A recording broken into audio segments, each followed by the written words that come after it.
Hey, thanks for making it to Veterans Info Tap. I'm glad you made it. On April 30th, the House passed a bill that would restore certain benefits for veterans who were scammed. Now, this is a great bill, and I want to share it with you here. There's an article on military.com, and I'll jump into it here with you.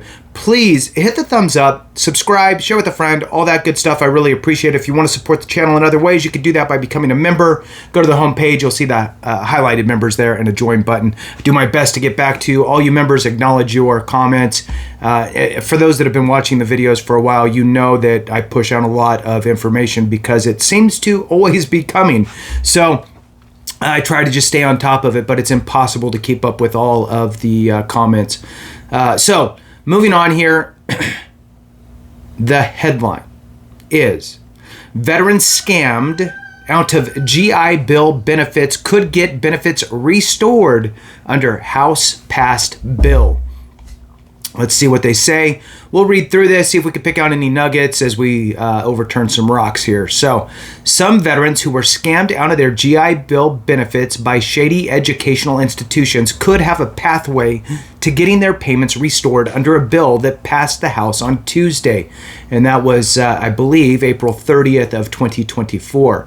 The Student Veteran Benefit Restoration Act would allow the Department of Veterans Affairs to reinstate GI Bill benefits for veterans if their school engages in fraudulent behavior so that they can't complete their schooling or were deprived of the expected value of their education. The bill would leave it up to the VA to determine the amount of benefits to restore. Now, this is really interesting, and I'm giving you my 2 cents here in a minute. So, again, it leaves it up to the VA to determine the amount of benefits to restore. The bill, which passed the House to a 406-6 vote, wow, that's huge, still needs to be approved by the Senate. So if this is something you're interested in or believe in, you should reach out to your senators and let them know that this is something that you support. So it needs approved by the Senate before becoming law, but advocates for student veterans applaud its passage in the House as a key milestone in fixing an injustice facing those veterans. Now, let me tell you what I see here, and I don't know if it's going to happen or not, but it's leaving it up to the VA. So it says here, to reinstate GI Bill benefits for veterans if their school engages in fraudulent behavior so they can't complete their schooling, or, here's the key, or deprived, and they have that in quotations in this article, or were deprived of the expected value of their education. Now, let me give you an example. Look, you're new to the education system. You don't understand all the ins and outs, and you went to a nationally accredited school with the idea that nationally is bigger and better. However, the contrary is really true. Regionally accredited schools, universities, colleges, whatever, hold a higher bar, and those are the schools in which you would need to obtain a degree or degrees in which to become teacher, a lawyer, a doctor, that type of stuff.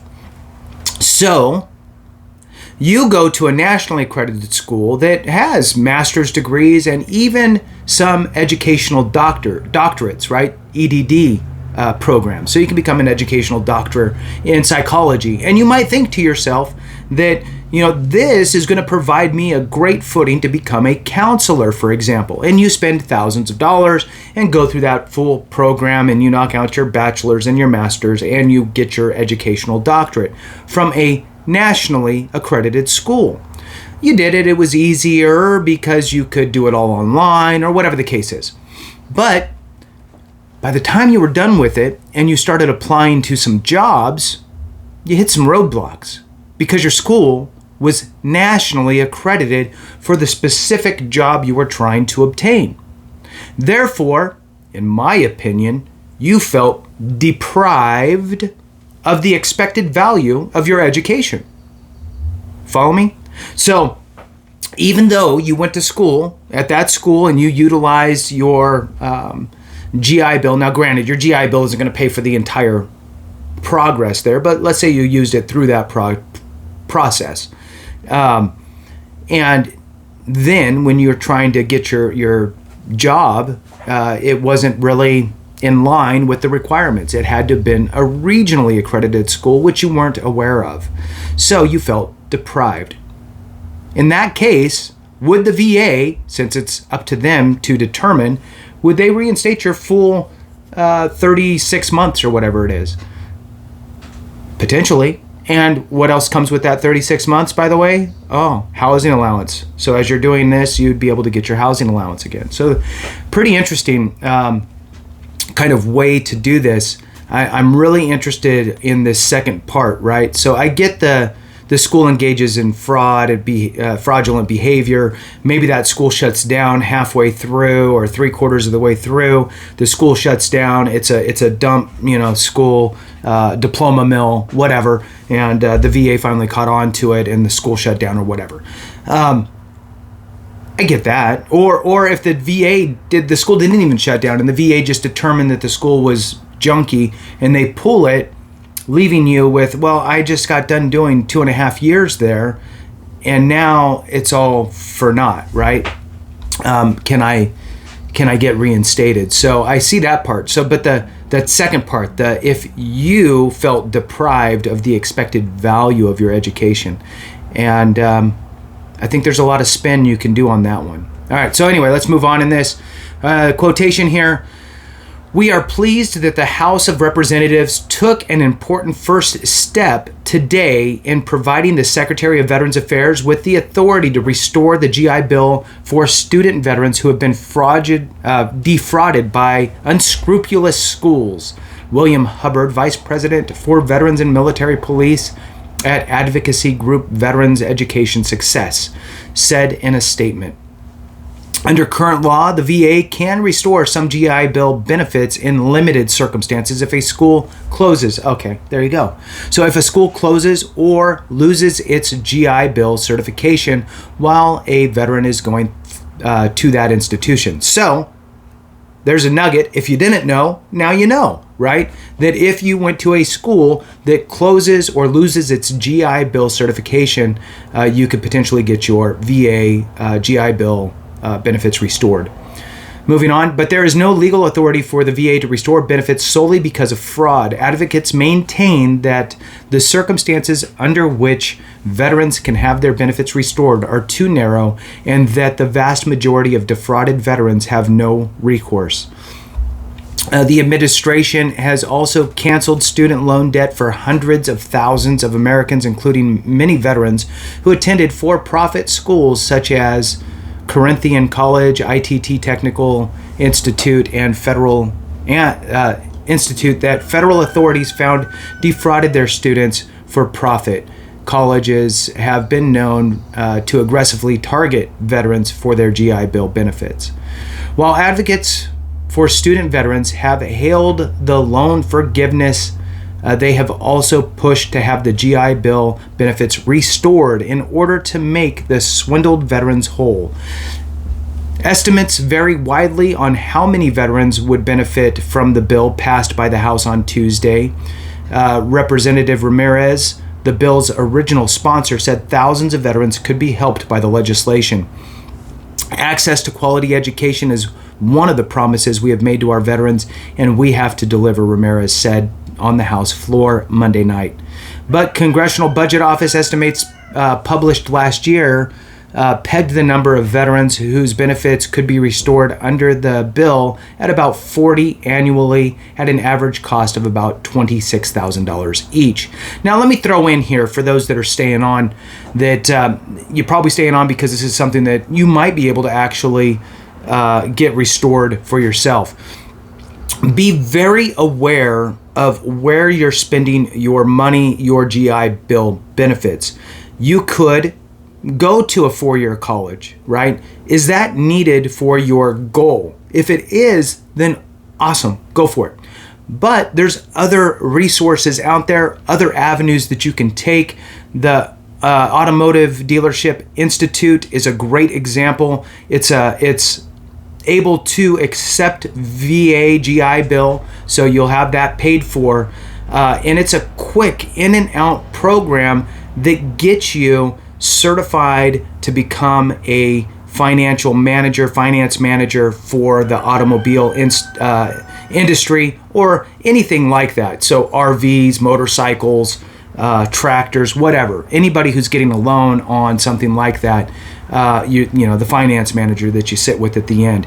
I mean, they make good money, anywhere between whatever, $100,000 to $250,000 a year, probably in some cases. So think about what your end goal is, and then backtrack it from there to figure out the best education or certification or institution you need to go to achieve that goal, right? You want to make good money, you want a job that you're doing whatever you're doing with. Pick the right road is all I'm saying. All right, moving on. The office reasoned that few students would be affected by such fraudulent behavior, and that some who are affected would have some benefits restored under provisions of current law, or have enough benefits remaining to complete their education, according to its report. Still, the office added that the question of how many student veterans could be affected was a significant source of uncertainty. The bill, approved Tuesday, again the end of April 2024, was a bipartisan compromise that was not as sweeping as Ramirez initially visioned, which would have more directly mandated that veterans' education benefits be restored in the event of fraud. The compromise also added more protections for schools accused of fraud to appeal the VA's decision that they are at fault.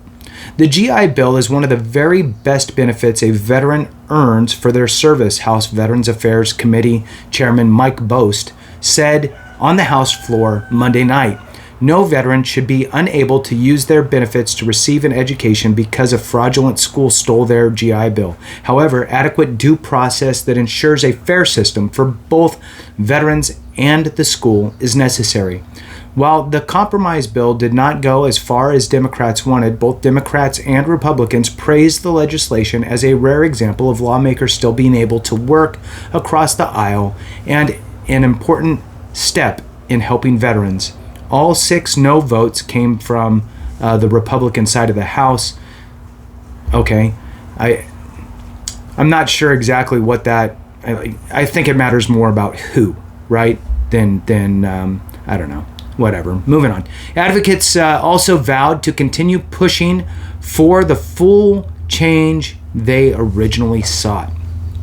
The fact here is, in a quotation, "We look forward to working with the Senate in negotiations to ensure that the new law is not merely a suggestion for the Secretary to consider, but instead definitely provides GI Bill restoration to all defrauded veterans," Hubbard said in his statement. The GI Bill is an earned benefit and should be more protected, not less, than Title IV federal student aid programs. I agree.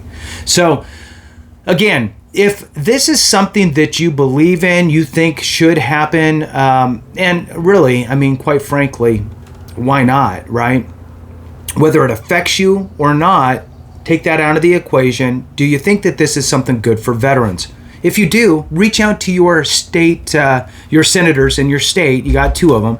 Reach out to them and let them know that you do. It's an important step in pushing this forward. Again, the name of the act is the Student Veteran Benefit Restoration Act. It's passed the House. It's got to go to the Senate. All right. Thank you so much for watching. I appreciate you. Have a great one. And remember, if we don't take care of each other, something went wrong.